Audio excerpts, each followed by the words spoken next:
Hola, mi nombre es Marta y te doy la bienvenida a mi Story Channel. Hoy nos vamos a aproximar a una sociedad realmente secreta y obviamente no se sabe mucho, no van a encontrar información en las redes, así pues como sí se puede hacer con otras sociedades que ya expuse aquí en el canal.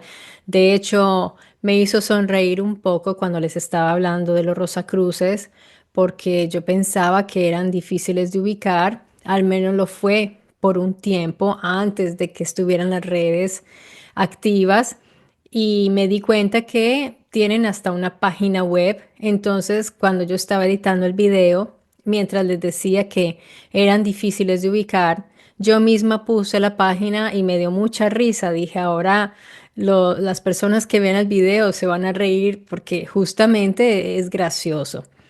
En este caso es todo lo contrario. Y ustedes dirán, bueno, si es tan secreta esa sociedad de la cual nos vas a hablar, ¿cómo la encontraste y cuáles son las fuentes? Bien, hay poquísimas fuentes y estas fuentes están bien compiladas y estudiadas, analizadas por el libro que les voy a poner en este momento en pantalla, del cual ya les había hablado y que pienso que vamos a seguir hojeando porque nos va llevando por una narración que realmente es apasionante. Gracias a este libro también nos aproximamos a toda la historia de Rennes le Chateau porque nos da puntos de vista distintos a los que se repiten siempre en los videos aquí en la plataforma. Y hoy vamos a dirigirnos hacia una asociación, como les decía, muy secreta. Por lo tanto, ha sido negada. Si ustedes van a tratar de encontrar información, les van a decir que no existió, que es toda una mentira.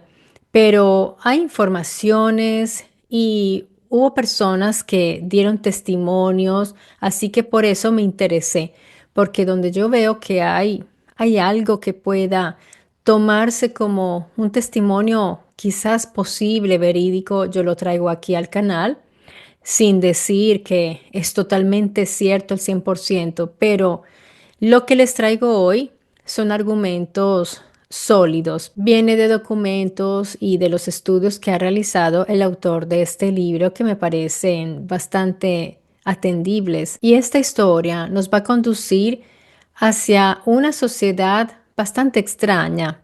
Se trata de los cainitas, del griego kainitai, que fueron seguidores de Caín. Piensen ustedes que Caín se supone, al menos para el cristianismo en general, es un personaje que va en contra de los principios morales de lo que es el cristianismo. Es ese personaje forma parte de ese grupo de personajes los cuales los cristianos no deberían seguir. En cambio, los cainitas sí lo hicieron. Fueron una secta gnóstica mencionada por varios padres de la iglesia, así que de ellos nos llega conocimiento de su existencia por parte de sus enemigos prácticamente, porque la iglesia los consideraba herejes, por lo tanto enemigos del cristianismo. De modo que no podemos pensar que haya sido inventada esta historia. Por ejemplo, Ireneo de León era uno de los padres de la iglesia que comenta de la existencia de los cainitas.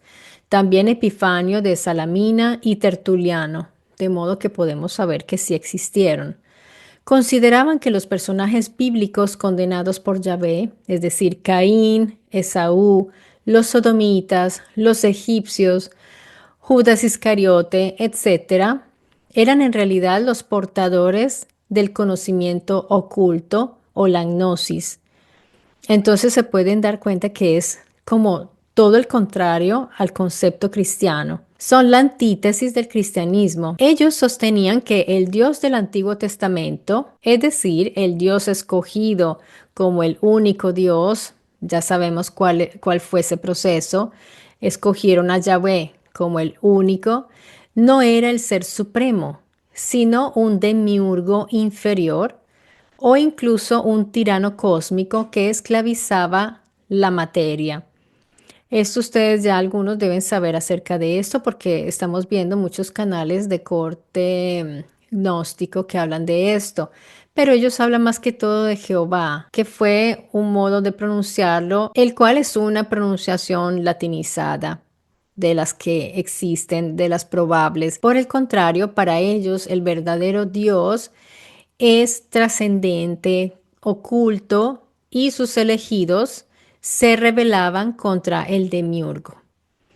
En esta visión, Caín no era un asesino maldito, sino el primer liberado de la ilusión de este demiurgo, una figura que tiene un conocimiento y una emancipación, invita al conocimiento y a la emancipación. Vean cómo se invierten todos los valores, pues porque si ustedes tienen como referencia el cristianismo o los cristianismos en general, pues se van a sorprender. Pero en este caso es toda la antítesis de lo que generalmente se conoce como el cristianismo. Algunos textos gnósticos los asocian con una versión alternativa del cristianismo donde Judas Iscariote habría sido el discípulo más iluminado, el único que realmente comprendió la misión de Cristo al liberarlo de su envoltura material. Es toda una visión muy distinta a lo que es el cristianismo oficial, el que lo llamamos el cristianismo vencedor. Las fuentes que nos están informando al respecto de todo esto son el Adversus Aereses de Ireneo, el Panarion de Epifanio y Contra todas las herejías, escrito por Tertuliano. El conocimiento directo de sus textos se perdió, pero se piensa que ellos usaban un evangelio llamado el Evangelio de Judas, el cual era una versión diferente al que fue hallado en el Nag Hammadi, pero de la misma raíz simbólica, prácticamente. Los únicos que hablaron directamente de los cainitas fueron escritores cristianos ortodoxos que los consideraban herejes, como ya les dije.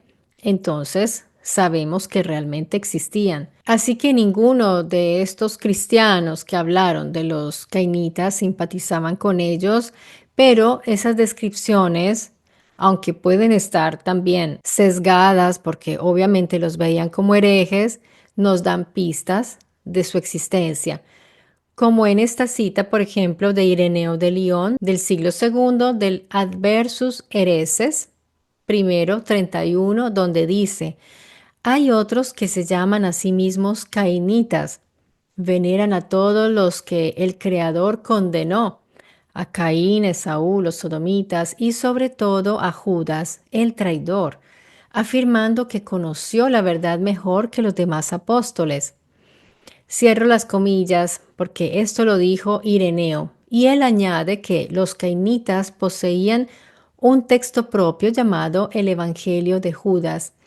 Esta es la primera mención histórica que tenemos de un evangelio llamado Judas, donde Judas es realmente exaltado como el único discípulo que entendió el verdadero misterio de Cristo.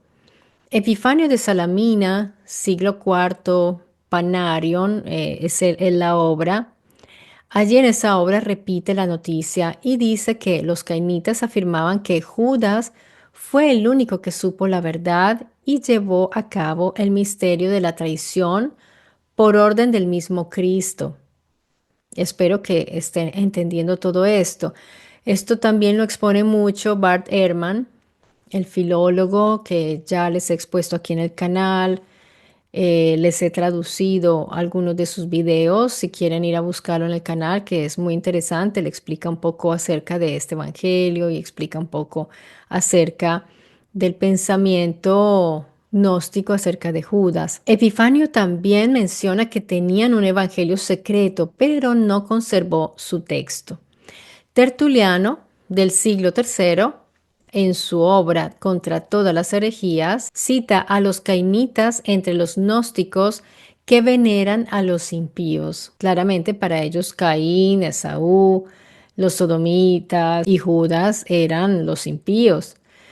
E invierten los valores del bien y del mal, dice Tertuliano, que es una inversión de valores, que el bien se convierte en el mal y el mal se convierte en el bien, pero ya no menciona directamente este Evangelio de Judas. Con la reaparición en el 2006 del llamado Evangelio de Judas que descubrieron en Egipto, hablamos de una parte de la biblioteca de Nag Hammadi. Varios investigadores relacionaron ese texto con los cainitas descritos por Ireneo. Ahora entraremos en un territorio más moderno, pero muy misterioso, así que prepárense, pónganse cómodos, porque les voy a hablar ya de esta sociedad secreta llamada la Société Angélique. Era una sociedad creada en Francia. No fue una secta gnóstica antigua, así que ubíquenla en una época ya moderna, sino que fue una sociedad esotérica francesa que habría surgido entre los siglos XVII y XVIII, realmente en el entorno Rosacruz y martinista, relacionada con los círculos herméticos de París y de Languedoc, de lugares de los cuales les he estado hablando, porque allí hay un crisol de muchas sociedades y se formaron asociaciones secretas por algo en esa tierra. Recordemos que allí se supone que llegó María Magdalena, según esta narración que los historiadores consideran legendaria. Entonces, allí se forman todas estas sociedades que me parece muy curioso porque digamos que no hubiera llegado ahí nunca una María Magdalena, pero sí se forma y se forja un culto a la María Magdalena, muy particular, más fuerte aún que hacia Jesús. Jesús es visto como el que deja un legado genético, un legado de sangre, y ahí se forma toda esta narración sobre el Santo Grial. En algunos documentos y testimonios apócrifos posteriores entre siglos XIX y XX, especialmente los vinculados al enigma de Rennes-le-Château y a los archivos del Priorato de Sion, se la menciona a esta sociedad como una orden heredera de las líneas gnósticas que defendían a estos caídos. Atención, porque esto es muy distinto a lo que hemos visto hasta ahora. Ya no hablamos de Cristo, de María, de la Sagrada Familia, estamos hablando de Caín, de la descendencia de Caín y de ángeles caídos. Es decir, para ellos los ángeles luciferinos, entendidos no como demonios, sino como portadores de un conocimiento prohibido. Esto se va poniendo muy interesante. Vamos a profundizar aún más en esto. Entonces, la filosofía atribuida a esta sociedad es que ellos creían que la humanidad debía reconciliarse con estos ángeles caídos, que eran en realidad los primeros instructores del hombre. Una idea que recuerda mucho a los Anunnaki, por ejemplo, reinterpretados. Así que no nos desprendamos de nuestra historia, porque de la que les he contado tanto aquí en el canal, porque es muy importante. Tenían una lectura angélica de Caín, viéndolo como el hijo del portador de la luz, es decir, para ellos Lucifer o Samael. Y quiero que tengan claro, porque si no son antiguos seguidores de Mystery Channel y apenas acaban de llegar, que estos personajes ya los hemos analizado, Lucifer, Samael, personajes que realmente fueron construidos como personajes, pero que no existían en realidad como personas o como entidades, este Lucifer o Samael. Pero bien, continuemos. Para ellos sí, para ellos estos portadores de luz existían como entidades espirituales. Y ahí también incluyen a Eva como el primer ser híbrido de linaje celestial y humano. Así que hay una mezcla de historia de la que hemos ido viendo, pero ellos siempre van hacia algo espiritual, como si tuvieran una base de algo verídico, pero todo lo han espiritualizado porque son gnósticos. Consideraban que los descendientes de Caín eran portadores de la chispa del conocimiento divino, perseguidos por las religiones oficiales, o sea que ellos eran un cuento aparte, por decirlo de alguna manera. En algunos círculos esotéricos se creía que esta línea de Caín llegaba a los templarios, los cátaros, de quienes hemos hablado un poco aquí, y a ciertas sociedades secretas modernas. De Caín yo les he hablado ya, también él era híbrido y fue generado con sangre eloíta, pero no de los Elohim oficiales. Entonces, no se vayan a confundir con todo esto. Tratemos de mantener muy claro esas líneas tan distintas en este caso son filosofías y creencias, porque no es una línea investigativa como tal, sino que ellos mantienen, es un culto realmente, siguiendo la línea de Caín. Y allí conducía supuestamente a los templarios, los cátaros, que eran los considerados los herejes por la religión oficial cristiana, la católica. Y es en este laboratorio alquímico de sociedades secretas donde surge, entre las sombras y penumbras, la llamada Société Angélique, que fue o habría sido, porque algunos piensan que no existió, una hermandad esotérica francesa que revivió ese mismo principio ocultándolo tras símbolos cristianos, alquímicos y luciferinos como parte de una tradición de conocimiento reservado a unos pocos iniciados. Es precisamente el secretismo que la rodea lo que no ha permitido que sea considerada por los historiadores como existente. Pero es que esa era la idea. Ellos no querían que se difundiera su existencia. Y lo hicieron muy bien. Ya vamos a ver cómo lo lograron. Así que lo que he averiguado yo, pues ha sido una transmisión oral, más bien a baja voz y con luces bajas también. Llamada también amistades angelicales, en su abreviación la vamos a encontrar como A mayúscula y A minúscula. Y es calificada por quienes la descubrieron como una de las más ambiguas y oscuras asociaciones secretas católicas, porque es católica.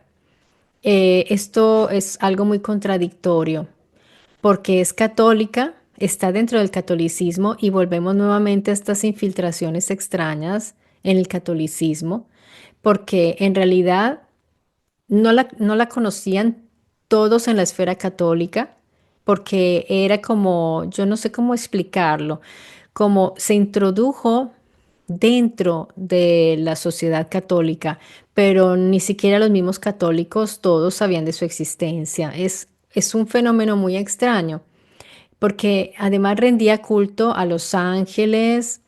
Era muy extraña esta asociación. Pero antes hay que entender el rol que jugó la Compagnie du Saint-Sacrement, la Compañía del Santísimo Sacramento, porque es fundamental para poder situar lo que allí sucedió. Resulta que en 1660 había una atmósfera de sospecha hacia todas estas sociedades secretas y peor a esta, hacia la Société Angélique, también hacia los Rosacruces franceses y otras hermandades, entre comillas, luminosas, semiclandestinas. Entonces, la Iglesia Católica sacó un decreto en 1660 para prohibir estas sociedades. Esta sociedad, de la cual les estoy hablando, la Angélique, fue una sociedad católica, como ya les dije, secreta, secretísima, fundada en París hacia el 1630 y 1631 durante el reinado de Luis XIII por Henry de Levis, el duque de Ventadour, y tuvo el apoyo de poderosos clérigos y nobles devotos como el cardenal de Berulle y Vincent de Paul y hasta el propio Richelieu en un inicio, al inicio estaba de acuerdo, aunque se presentaba como una asociación piadosa, en la práctica actuaba como una red de influencia política y religiosa, con ramificaciones en toda Francia.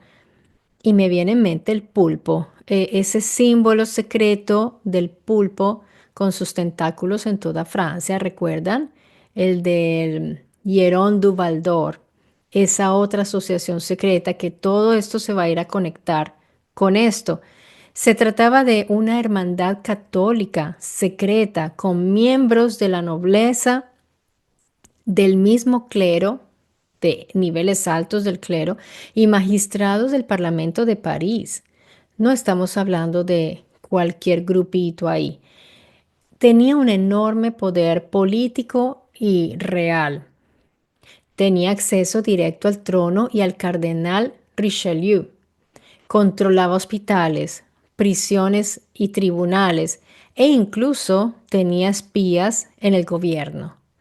Llegó a influir en decisiones de Estado bajo pretexto de moral cristiana. Financiaba misiones, censuraba libros peligrosos y vigilaba comportamientos impíos. Era como una policía de la moral. Era una sociedad de poder efectivo, operando dentro del aparato del Estado, aunque sin un reconocimiento oficial. Esto me parece mucho como funcionan esas agencias de inteligencia y que muchas veces ni siquiera el mismo presidente sabe lo que hacen, son autónomas, se van formando de esta manera, pero con gente de mucho poder. No es una invención esotérica, ni es una leyenda, amigos. Está documentada en archivos, cartas y procesos del siglo XVII, pero todavía hay quienes la niegan y dicen que es tan secreta que no existe. Entonces, pues, dense cuenta cómo funcionan realmente las verdaderas sociedades secretas. Sin embargo, su existencia era secreta para el público general y solo conocida dentro de círculos eclesiásticos y políticos de alto nivel. Existió entre 1630 y 1666. Era una sociedad secreta por estatuto. Cada miembro juraba silencio, así como los masones, y desconocía a la mayoría de los demás, así que el público en general no la llegó a conocer. Ustedes pónganse a pensar que entran a esta sociedad, pero ni siquiera ustedes saben cuáles son los miembros. Es rarísimo, pero de esa manera fue que se mantuvo tan secreta. Incluso los que sabían de su existencia no conocían el alcance que tenía. Se hablaba de un grupo de devotos poderosos que vigilaban la moral y los libros. Pero el común de la gente no sabía su nombre ni siquiera, ni su estructura, no la identificaban.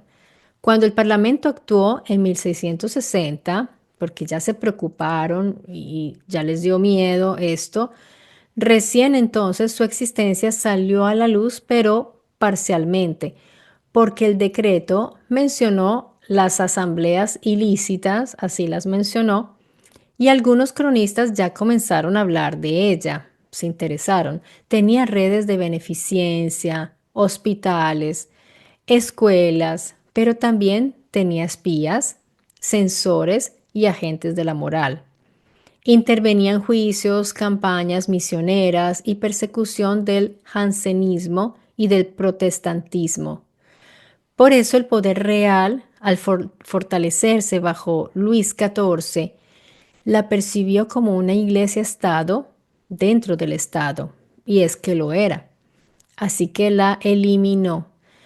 Esto siempre llega a su fin, pero ojo, porque cuando fue disuelta, muchos de sus miembros siguieron actuando en silencio, en obras religiosas o círculos más discretos.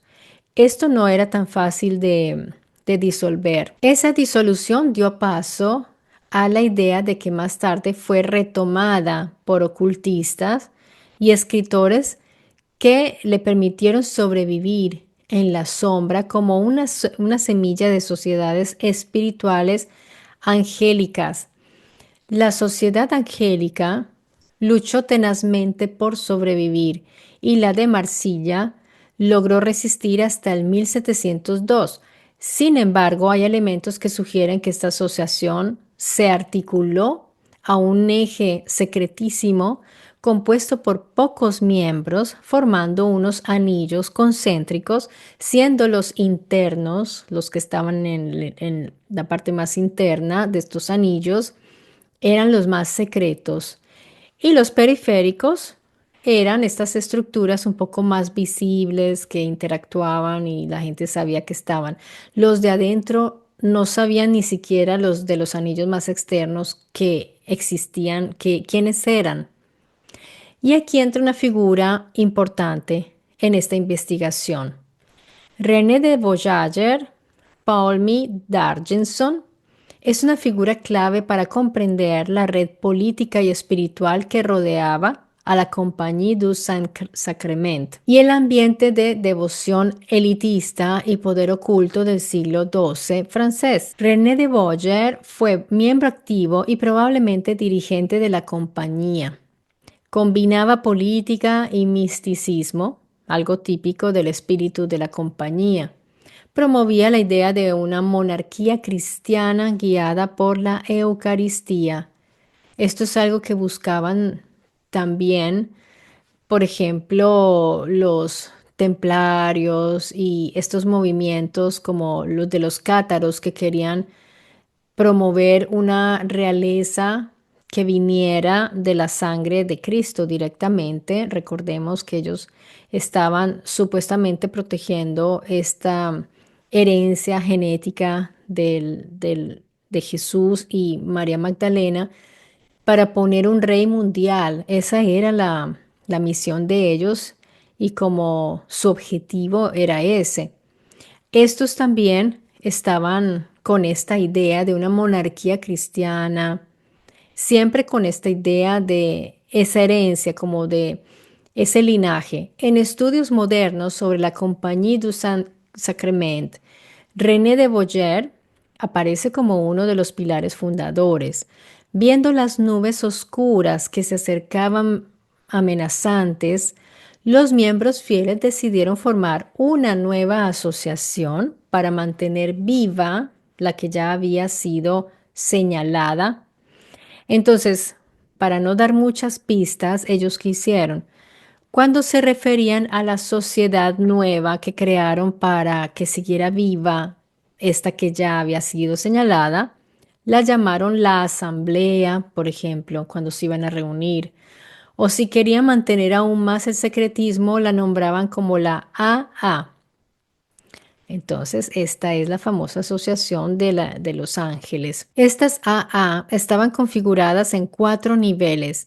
El primero era la Petite Société y era el anillo más externo, el más exterior. Allí se aceptaban, por ejemplo, seminaristas, jóvenes sacerdotes, laicos, nobles y funcionarios. Después de haber sido observados durante meses y ver que se mantenían fieles, eran revisados hasta en 3 ocasiones, tenían que pasar por como interrogatorios y pruebas por otros miembros antiguos. Después de un buen tiempo, este neófito ya era aceptado al nivel de los AA mixtos, que estaba compuesto por laicos y sobre todo sacerdotes. Por eso es mixto. Los sacerdotes podían ingresar a los 2 siguientes niveles, ya los laicos no podían acceder. La AA eclesiástica, o sea, el otro nivel, detrás de la cual se ocultaba un consejo supremo, que era el anillo más oculto. Es decir, detrás de los niveles anteriores, aquí residía la verdadera sociedad oculta, que estaba protegida por los otros anillos. Fíjense bien cómo la estructuraron de bien. Esta verdadera AA era el misterio y los nombres de sus miembros súper ocultos, desconocidos. ¿Cómo hacían las reuniones? Las reuniones eran ultra secretas y algunos miembros con títulos nobles inclusive, por ejemplo, se llegó a saber después que allí iba el príncipe de Polignac. Por ejemplo, este príncipe iba disfrazado. Ellos se disfrazaban para no ser vistos cuando iban a estas famosas reuniones. A alguno le estará viniendo en mente la película de Kubrick, donde actuó Tom Cruise y su esposa, su ex esposa Nicole Kidman, que iban disfrazados con máscaras. Pues bien, estas personas se disfrazaban para no ser vistas. O sea, es posible que no se pusieran máscaras porque llamarían más la atención, pero sí se disfrazaban de pronto de campesinos, de otros roles, de otros personajes para que no supieran que era un príncipe. Las crónicas dicen, según las versiones de un investigador de Le Forestier y de ciertos relatos publicados en el siglo XIX, dice, se cuenta que el príncipe de Polignac asistía cubierto con una capa común y el rostro parcialmente oculto, entrando por la sacristía trasera de Saint-Sulpice para participar en las deliberaciones del anillo más reservado de la Compañía Reformada del Santísimo Sacramento. Polignac estaba vinculado con círculos místicos que se consideraban herederos de la compañía. Hago un pequeño paréntesis porque esto me recuerda a un grupo muy raro que fue captado por una cámara cuando realizaron la coronación del rey Carlos, el rey actual de Inglaterra, que pudieron captar con las cámaras a un grupo muy extraño que iba enmascarado con capas que pasaron rápidamente por la parte trasera. Fíjense que en todos estos estrados del catolicismo y de estos lugares se mueven personajes también ocultos dentro de la misma institución católica. Fíjense que han existido estas pequeñas sociedades secretas que ni siquiera los mismos cardenales lo saben poquísimos de ellos, pero es obvio que no se sepa y que no todo el mundo lo sepa, lógicamente. Polignac estaba vinculado con círculos místicos que se consideraban herederos de la compañía. En su correspondencia diplomática con el cardenal de Bernice y el Papa Benedicto XIV, se puede percibir su obsesión por una Francia redimida por el Santísimo Sacramento. Esa era la obsesión de esta persona. La existencia de esta sociedad no es rastreable en Internet, como les mencioné, ni en libros de historia lo van a encontrar, porque los historiadores niegan su existencia, pero hay pocos investigadores que sí se han interesado en ciertas publicaciones, ciertos círculos y rumores y van poniendo todo en la mesa para ir uniendo piezas. Han seguido el rastro y hay indicios para pensar que la Sociedad del Santo Sacramento no se disolvió del todo con esta prohibición. Entonces de ahí salen estas otras más pequeñas. El alto grado de secretismo y la configuración de la estructura, la cual protegía cualquier gestión realizada por los iniciados de el círculo más secreto, pues dan a pensar que en realidad esta gente no trabajaba solo por la filantropía. O sea, ese no era seguramente el objetivo, porque si tú quieres hacer obras de beneficencia, no tienes que tener todo ese grado de secretismo tanto, tanto como para mantenerte en la ilegalidad, porque en ese momento era ilegal tener una sociedad secreta. Entonces, pues el interés profundo por el misticismo se puede evidenciar en este culto reservado a Notre Dame, a Nuestra Señora y asimismo a Jesús, María y José, pero en especial a los ángeles. Y estos personajes que les acabo de nombrar, como Jesús, María y José, y los ángeles los encontramos, recuerden, en el interior de la iglesia de Rennes-le-Château, donde se rendía culto también a la Magdalena, porque de hecho Saunier manda construir esta torre Magdala y le hace un lugar especial a María Magdalena, que pues en la historia cristiana oficial María Magdalena ni siquiera casi la mencionan. Dense cuenta que estos son pistas de la existencia de estas sociedades y aparece ya en la escena, que ya es un poco excéntrica, un personaje muy singular quien fue la duquesa de Pomar, conocida como Lady Kindness. Al principio ella fue admiradora y aliada de Elena Blavatsky y en 1879 apoyó económicamente las actividades de la Sociedad Teosófica en Europa e inclusive fue presidenta de honor de la rama teosófica de París. Pero ¿qué sucedió?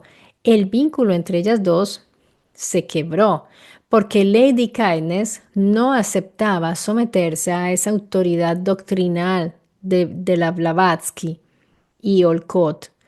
Ella quería cristianizar la teosofía, integrando la figura de Cristo y María como ejes del proceso iniciático, mientras que recordemos que Blavatsky proponía algo muy distinto, una visión más oriental y universalista. Entonces, pónganse a pensar en esas dos mujeres de estos temperamentos tan fuertes y carismáticas las dos, pues no podía más que resultar en una rivalidad abierta por el liderazgo espiritual en Europa. Aquí se estaban disputando el liderazgo espiritual en Europa. En 1883, Lady Kindness rompió entonces ya con Blavatsky y fundó su propia organización a la que llamó Orden del Templo Renovado. Este grupo mezclaba elementos teosóficos, templarios, rosacrucianos y cristianos místicos, buscando una síntesis entre la sabiduría oriental y la tradición mística interna. Lady Kindness estaba convencida de haber sido ella una reencarnación de María Estuardo. Ella pensaba que era María Stuart, la reina de Escocia, y lo expresó en varios textos privados y en su obra A Night in the Palace of the King, Being the Life of Marie de Pomar, de 1896, que fue publicada póstumamente. Su Orden del Templo Renovado funcionaba como una sociedad secreta femenina. Vean qué interesante. Estaba reservada, jerarquizada y con rituales propios solo para mujeres. Las escasas menciones de la Société Angélique del siglo XVII, preservadas en crónicas ligadas a Languedoc y a Lyon, indican que practicaban un culto de reconciliación con los ángeles caídos. Aquí está este seguimiento de los ángeles caídos. Los llamaban espíritus caídos de la luz. Sus textos, según los fragmentos atribuidos, hablan de restaurar la armonía entre las inteligencias de arriba y aquellas que cayeron con la luz. Esto no implicaba una adoración demoníaca, sino una teología del retorno. Toda chispa de luz, incluso la que cayó, debía ser redimida. Entonces estamos siempre con conocimiento gnóstico. En esa lectura, Lucifer no era el enemigo de Dios, sino el portador del fuego del conocimiento, tal como lo fue Prometeo.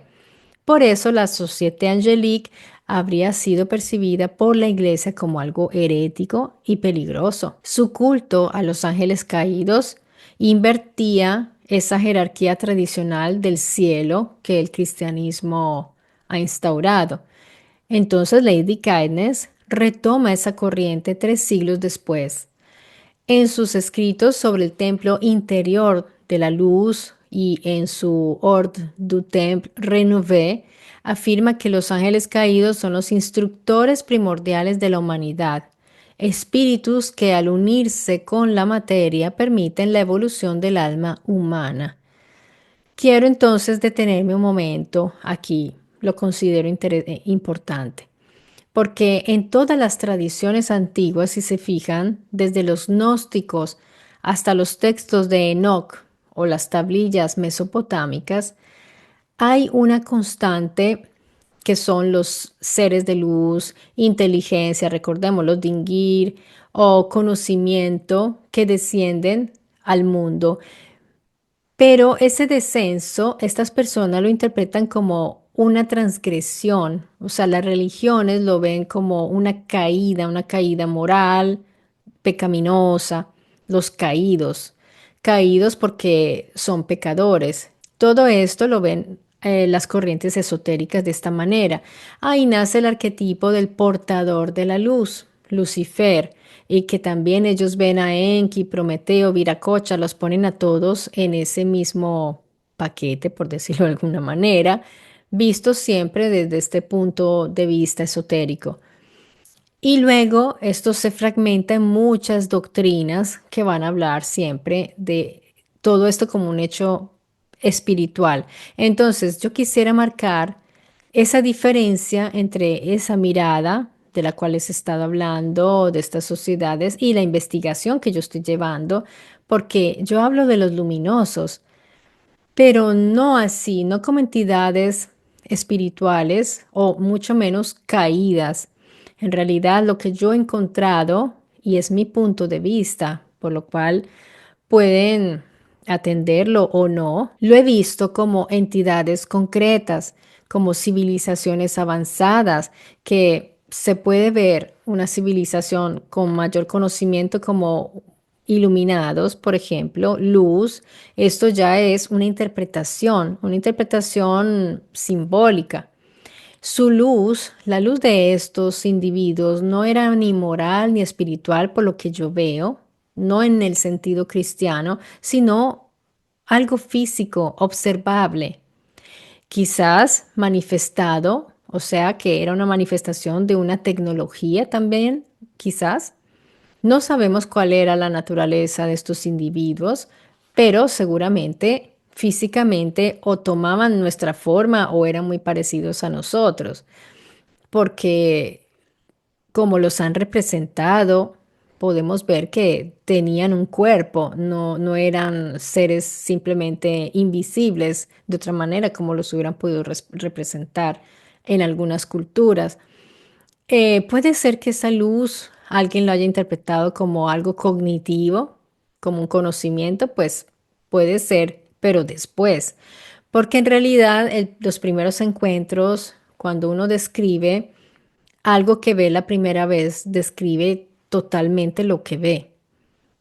Así que creo que lo más lógico es que tuvieran esa forma y algo que ellos tenían o algo que llevaban encima o ellos mismos tenían esa luz, puede ser. Ellos no caen, ellos descienden con una intención, porque esto lo vemos en los textos.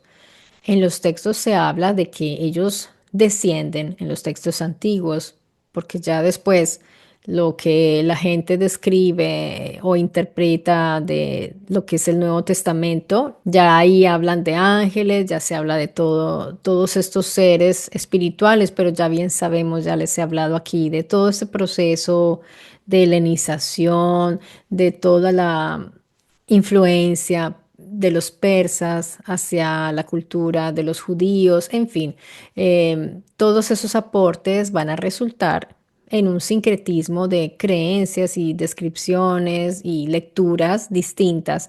Por eso me gusta más ir hacia los textos más antiguos, como los textos sumerios, por ejemplo. De modo que aquí tenemos estas sociedades que piensan que los ángeles caídos, por ejemplo, en el caso de la Société Angélique o de la señora Lady Kindness, para ellos son seres espirituales, arquetípicos, cuyo descenso tiene una función redentora del alma, no material, sino espiritual. Y la luz es interior, metafísica y está asociada al conocimiento divino perdido. ¿Por qué entonces parece haber paralelismos? Porque ambas narrativas nacen de la misma raíz, tienen el mismo origen, antiguo. Están las narraciones de un conocimiento descendido, de unos descendidos. Entonces, a partir de ahí ya vienen todas las lecturas. Entonces, a lo largo de los milenios, lo que para los sumerios fue un contacto con seres reales, como los Anunnaki, el cristianismo lo transforma en una caída espiritual. Tenemos a los famosos Nefilim, que son caídos, y después van a ser ángeles rebeldes. Y el esoterismo lo reinterpretó como un descenso iniciático o redentor. Está esa otra lectura. de Lucifer, el león de luz, Cristo solar, etcétera, los maestros, estos maestros. Entonces es el mismo acontecimiento primigenio, pero contado con diferentes lenguajes y códigos simbólicos. Y ojo, porque aquí viene ya algo que les voy a dejar para cerrar este video que me parece súper interesante, y es que hay una conexión entre esta sociedad del culto de los ángeles, la sociedad angélique, con la muerte del abate de Languedoc. Recuerdan un video reciente que realicé en ese caso no resuelto del abate Antoine Gelis, que fue asesinado en 1897 en Custaza, en su habitación. Pues recuerden que junto al cuerpo, y creo que lo mencioné en ese video, habían encontrado una cajita de cigarrillos, pero resulta que él no fumaba. Y en esa caja de cigarrillos había una inscripción que decía Viva Angelina. Entonces, esto ha sido objeto de interpretaciones, investigaciones, pero muy pocos han relacionado el Viva Angelina con la sociedad, la Société Angélique, porque se puede tratar nada menos que de un mensaje cifrado de esta sociedad secreta. Estamos siempre en el mismo contexto de lugar, de tiempo, donde ya existían estas sociedades. Entonces puede ser un pequeño guiño para los pocos que pudieran comprender ese mensaje, ya que la Société Angélique no era pública, no era muy conocida. Tendría que ser un mensaje direccionado hacia los que sabían, hacia Saunier, que había sobrevivido a Gelis. Recordemos que Saunier estaba ahí cerca, en Rennes-le-Château, que fue este abate que después dicen que encontró algún tesoro de algún tipo y que empezó a tener mucho dinero. Y lo mismo Gelis también tenía mucho dinero, pero escondido. Y recordemos que cuando lo encontraron muerto, cuando lo asesinaron el 31 de octubre, nadie se llevó el dinero. Entonces no se trataba de un robo. Ese mensaje de Viva Angelina, que aparentemente no tiene sentido, quizás sí lo tenía. Y con esto me despido de ustedes, dejándoles sobre la mesa este abre bocas hacia unos misterios reales que existen, pero que son poco conocidos y que forman parte de una red de contactos, de personas, estamos hablando de la nobleza, del clero, de los más altos estamentos del clero, y que las personas ni se dan cuenta que se van moviendo hilos de poder a unos niveles donde son invisibles prácticamente. Hoy día deberíamos identificar qué sociedades pueden existir todavía. No sé si todavía estas estén vigentes porque estamos hablando de inicios del 900, así que seguirán vigentes. Hay todavía esa intención de coronar un rey cristiano. Yo, por ejemplo, veo en ese conflicto en Medio Oriente, se pueden ver también esos poderes que están pugnando allí por tener el control de esa tierra, la llamada Tierra Santa.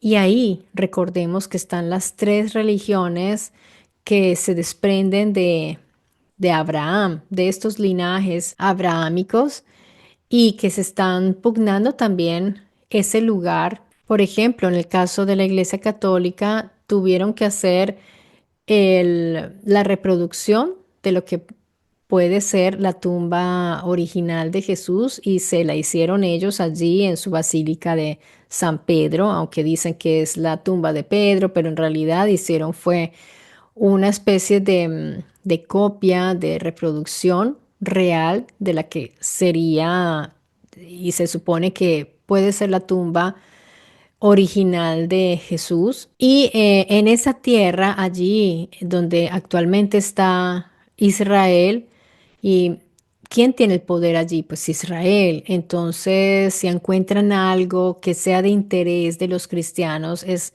difícil porque ¿cómo van a hacer?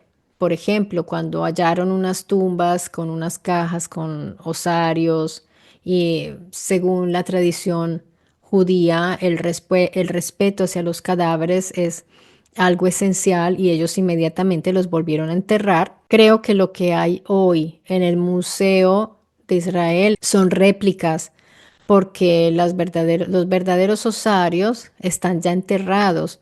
Entonces, pues si la Iglesia Católica o si simplemente Roma o cualquier otro país occidental quisiera hacer una investigación, no es tan fácil. Y casi todos los lugares de mayor interés para nosotros, históricamente hablando, están en este momento en zonas de conflicto muy peligrosas, donde ni siquiera podemos asomarnos allí, desafortunadamente. Bien amigos, con esto me despido de ustedes, ya veré sus comentarios, espero que les haya parecido interesante, ya saben que me pueden hacer preguntas y también sus sugerencias las estoy escribiendo. Tengan en cuenta que pues mi programación va lento porque yo soy la única que hace todo en el canal, de modo que pues ya, por ejemplo, hay videos que ya están programados de cosas que ustedes, de temáticas que ustedes me han pedido y dirán, no, Marta no saca el video y resulta que ya está ahí, pero tienen que esperar para poderlos ver. De modo, amigos, que, bueno, les mando un gran abrazo. Gracias por haber visto este video y ojalá lo apoyen con su me gusta. A quienes no se han suscrito, los invito a que se suscriban, no se pierdan los videos de mi Story Channel. Y si se quieren unir al canal, a esta comunidad, lo recibo con un gran abrazo y gracias a quienes ya son miembros del canal. Un beso grande y cuídense mucho.